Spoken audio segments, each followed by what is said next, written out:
Salve, salve você do outro lado da telinha, você que está aí assistindo essa aula no canal História Nua e Crua, aconchegue-se aqui comigo, eu sou o professor Tiago Dias e hoje o nosso trabalho, meu e seu, é fazer uma revisão de um tema muito legal, do qual eu gosto demais, eu não sei se você curte, Revolução Francesa é bacana, me diz aí, deixa aqui embaixo se você gosta do tema Revolução Francesa, se você não gosta, quais são suas principais dúvidas, suas principais dificuldades. Vamos trabalhar esse conteúdo junto. Caso você curta, tem o vídeo completo, da aula completa no canal. Então deixa aí o teu recadinho para mim, para a gente conversar depois da aula. Combinado? Então, antes de eu começar a aula, eu vou pedir um favorzinho para você, né? Você que está aí me assistindo, curtindo o canal. Se você já é inscrito, ativa o sininho. Se você ainda não é inscrito, por favor se inscreva, ajude o canal, dá essa força. Ativa o sininho, deixa um comentário. É importante para mim porque ajuda o canal a crescer. É importante para você porque o YouTube entende qual é o tipo de vídeo que você gosta de assistir, te oferece outras coisas semelhantes, né? E assim a gente vai criando uma rede de fortalecimento aí, de ajuda um ao outro.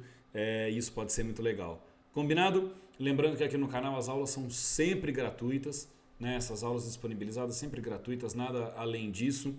E é isso. Então eu vou rodar a vinheta. Enquanto eu rodo a vinheta, você faz tudo isso que eu pedi para você. Se inscreve, ativa sininho, deixa comentário. E aí a gente combina o seguinte. Se no final você curtiu o vídeo, se achou que foi legal, você vai lá na tua rede social e compartilha o canal com os teus amigos. Fala do canal com os teus amigos para me ajudar a chegar nos 2.000. Hoje eu tenho 1.300 e pouquinho. Para a gente chegar nos 2.000 inscritos mais rápido. Tá ok? Agradeço tua ajuda. Segura aí. Vinheta!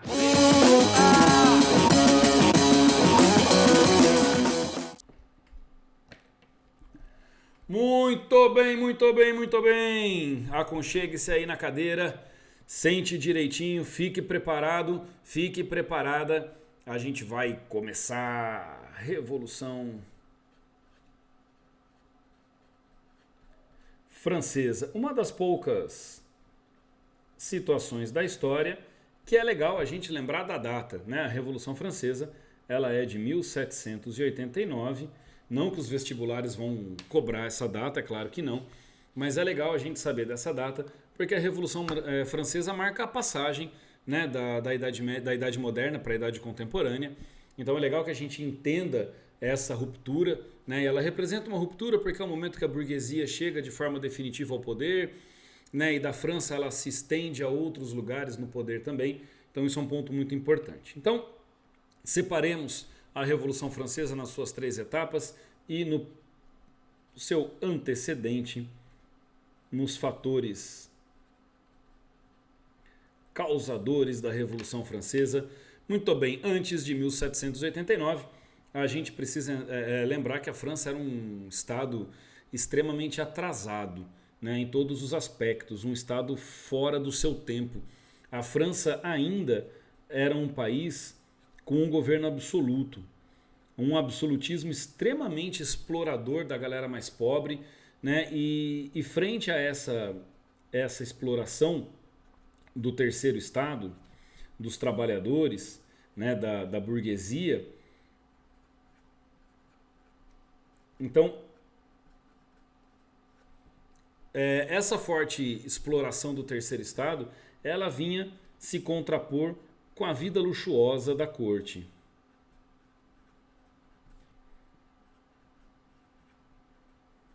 A vida luxuosa do alto clero, né, fazendo com que a população sofresse demais para sustentar esse luxo, festas, banquetes e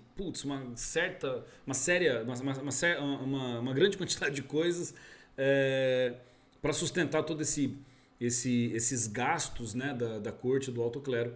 Os impostos eram altíssimos na França.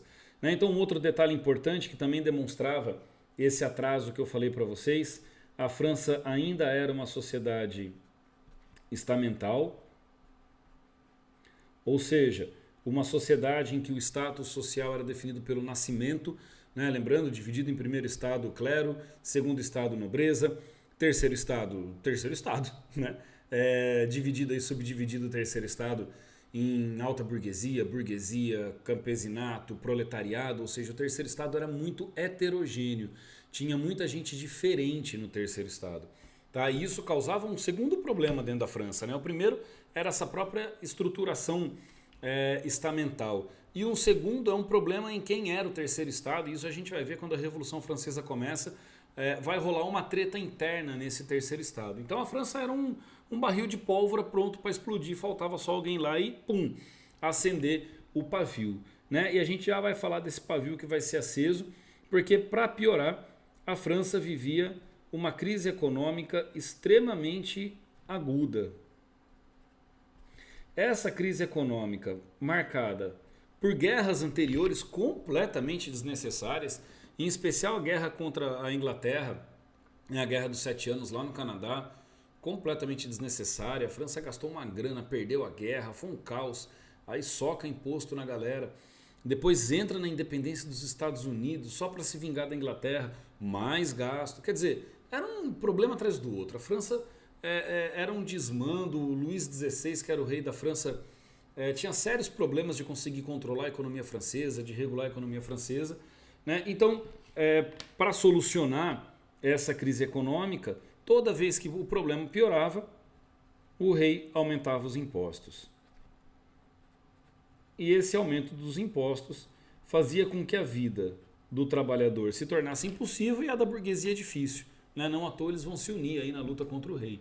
Né? E, paralelo a isso, a gente presencia na França a difusão dos ideais, a difusão das ideias iluministas, liberdade, igualdade, fraternidade, por exemplo, lembrando que fraternidade é respeito à propriedade privada. Tá? Não ache que é assim, você é meu amigo, você é minha amiga, vem cá, dá um abraço, eu te respeito. Não. Fraternidade no sentido de respeito, mas de respeito à propriedade privada. A gente está falando de um pensamento burguês, que é o pensamento iluminista, portanto eles vão buscar aquilo que era interessante a eles. Beleza? E o barril de pólvora, o estopim para o barril de pólvora, como eu falei para vocês, foi a convocação da Assembleia dos Estados Gerais, feita pelo rei da França em 1789. Ele convoca a Assembleia dos Estados Gerais com o objetivo de discutir o aumento dos impostos. Qual foi a ideia do rei? Né? Lembrando que a Assembleia dos Estados Gerais havia sido convocada pela última vez para decidir a entrada da França na Guerra dos 100 Anos. Tá? Desde 1336 que essa Assembleia não era convocada. Né? Essa Assembleia que tinha um caráter consultivo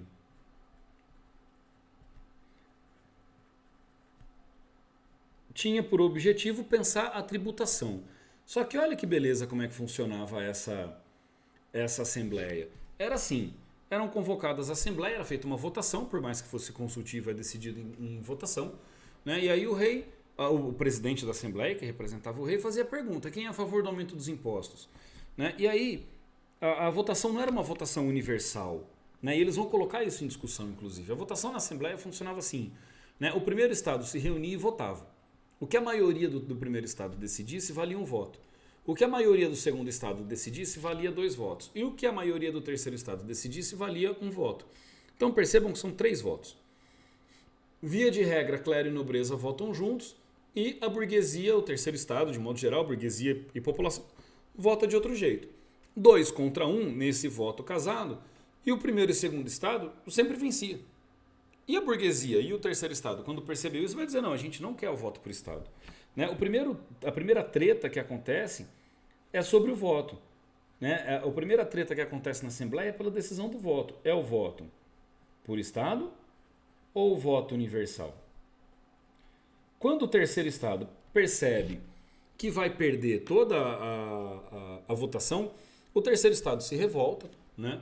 Invade a sala de Pella, um lugar de jogos exclusivo dos nobres, e vai declarar, a partir dessa invasão, né, o início da Revolução Francesa com a autoproclamação em Assembleia Nacional Constituinte. Né? Eles organizam de lá uma Guarda Nacional, uma milícia burguesa, e no dia 14 de julho de 1789, eles invadem a Bastilha, muito simbólico. A Bastilha, que era uma prisão de inimigos do rei, né? Eles invadem a Bastilha. Além disso, era o arsenal de armas, né? Mas principalmente essa questão simbólica de invadir e tirar os inimigos do rei, né, da prisão e mostrar, ó, aqui a gente tá mandando, né? Então a queda da Bastilha representa o início da Revolução Francesa, essa revolução que a gente divide em 3 partes. A primeira delas conhecida como Assembleia Nacional Constituinte, ou simplesmente Assembleia Nacional, que vai da proclamação da República a 1792, né, com o fim da monarquia na França, a gente já vai falar disso. E aqui a gente tem que lembrar de 3 documentos, 2 em especial, tá? O primeiro é aqui que é escrita a Declaração Universal dos Direitos do Homem e do Cidadão, né? É um documento, o primeiro documento iluminista da história da França, né? Em 1791, em 1790, é escrito a Constituição Civil do Clero, uma constituição que determinava a subordinação da igreja ao Estado. Vai ter um monte de padre que vai vazar, um monte de bispo que vai vazar da França porque eles não aceitaram, né? E no ano de 1791, aí sim, a Constituição Nacional Francesa, que determinava a França uma monarquia parlamentar, com voto universal masculino, né? E que de alguma forma criava um modelo muito semelhante ao modelo inglês, né?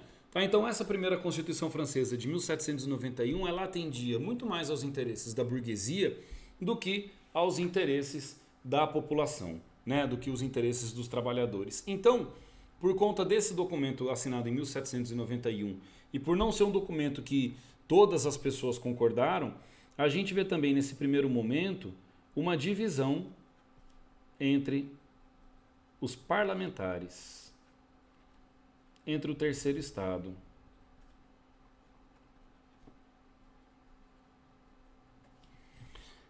Basicamente em 2 grupos, são vários, tá? Mas 2 são os importantes. Os girondinos, representando a alta burguesia, e os jacobinos, representando a pequena burguesia e os trabalhadores, né? E no meio desse confronto, o rei francês vai tentar fugir, né? E nessa fuga ele vai ser capturado, considerado traidor. Onde já se viu o rei tentar fugir no meio de uma revolução, né? Então o rei vai ser considerado traidor, condenado à morte, e por conta disso a monarquia, em 1772, a monarquia é abolida, dando início à primeira República Francesa, que a gente vai chamar de Convenção Nacional. A princípio, a Convenção Nacional... 1700, perdão. A princípio, a Convenção Nacional nas mãos da burguesia, né? E depois nas mãos do terceiro estado, que é onde a treta vai pegar. E é esse momento que nos interessa discutir, o momento em que os jacobinos estão no poder, liderados por um cara chamado Robespierre, né? E o Robespierre, esse momento é um momento de radicalização, né? E por conta dessa radicalização a gente conhece esse período como o período do terror. Muita gente perseguida, muita gente morta, né? A guilhotina nunca trabalhou tanto antes, né? Então uma perseguição muito violenta a quem era contra a Revolução Francesa e quem era contra essa Revolução Francesa de caráter popular, tá? Então, em 1793,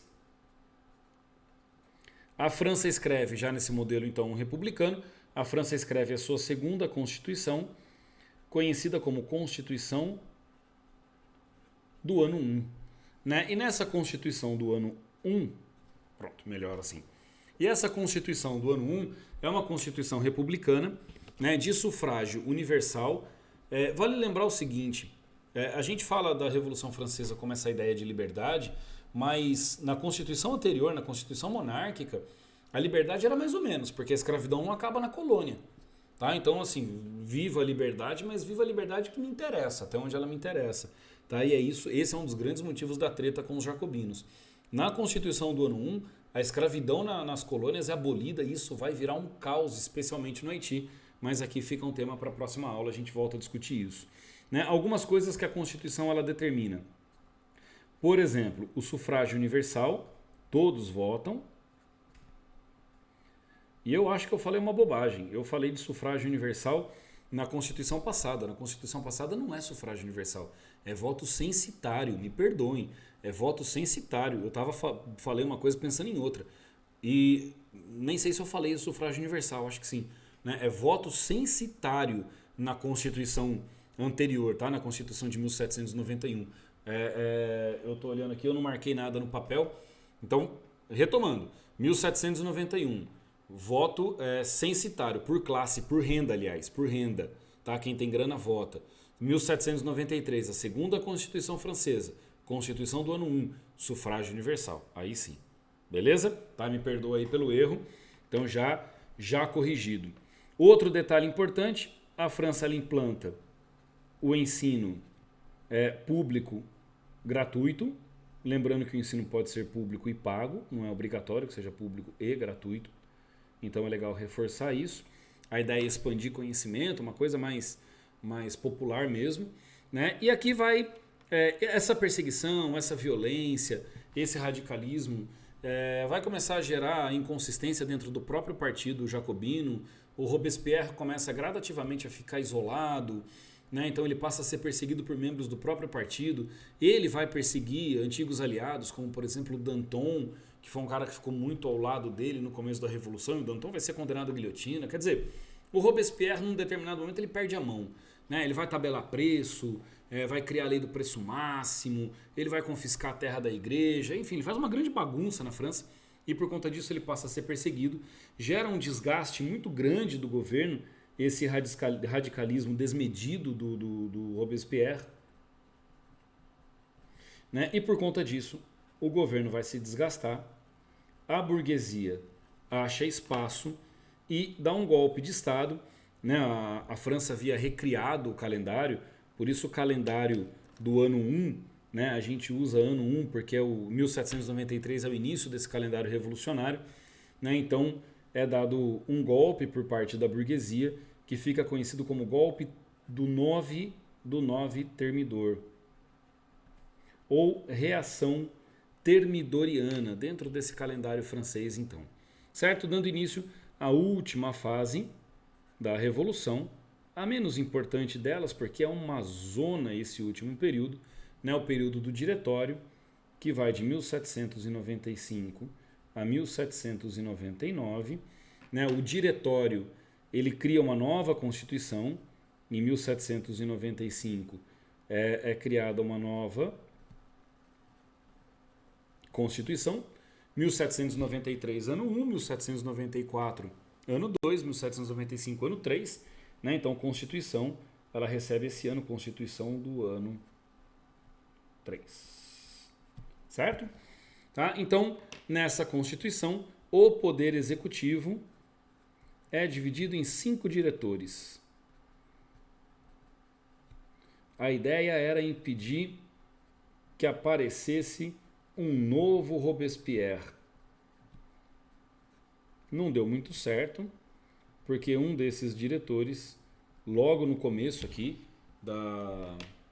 logo no começo do período... Opa, subi um pouquinho a folha. Logo no começo aqui do período vai ser Napoleão Bonaparte. A gente sabe o que acontece com Napoleão Bonaparte. Ele vai ficar no poder até 1815, tá? Mas também é tema para uma próxima aula. Aguenta aí que essa aula eu vou gravar rapidão. Tá? Então, nesse período há um destaque do Napoleão Bonaparte, um enfraquecimento das lideranças burguesas, né? E o Napoleão Bonaparte, militar, que de certa forma também representava a burguesia, vai perceber essa vacância de poder, essa fragilidade do poder, né? E no dia 18 do mês de Brumário é dado o golpe de 18 Brumário e a Revolução Francesa chega ao fim. Muito bem, muito bem. 20 minutinhos, Revolução Francesa. Sensacional, consegui. Pessoal, muito legal. Espero que tenham gostado. Essa é a aula de Revolução Francesa. Em breve a gente solta mais revisões. Eu vou fazer a sequência que eu já vinha fazendo para quem está acompanhando o canal, né? Então eu vou fazer um a partir daquela sequência e um a partir dessa. Depois a gente lança uma sequência de revisão de história do Brasil também. Vamos ver o que a gente consegue fazer juntos, eu e você, para a prova de vestibular, né? Para que a gente consiga até o fim do ano revisar o máximo de conteúdos possível. Combinado? Espero que tenham gostado. Se gostaram, não se esqueçam de fazer inscrição, de ativar sininho, deixar comentário, mas principalmente dá aquela força, compartilha lá nas redes sociais, né? Mostra o meu canal para os seus amigos, né? Para que eu consiga chegar num número maior aí de pessoas e poder dividir esse conhecimento com mais gente também. Tá certo? Agradeço demais a paciência, agradeço demais a presença. Nos vemos no próximo vídeo. Grande abraço, valeu, tchau, tchau!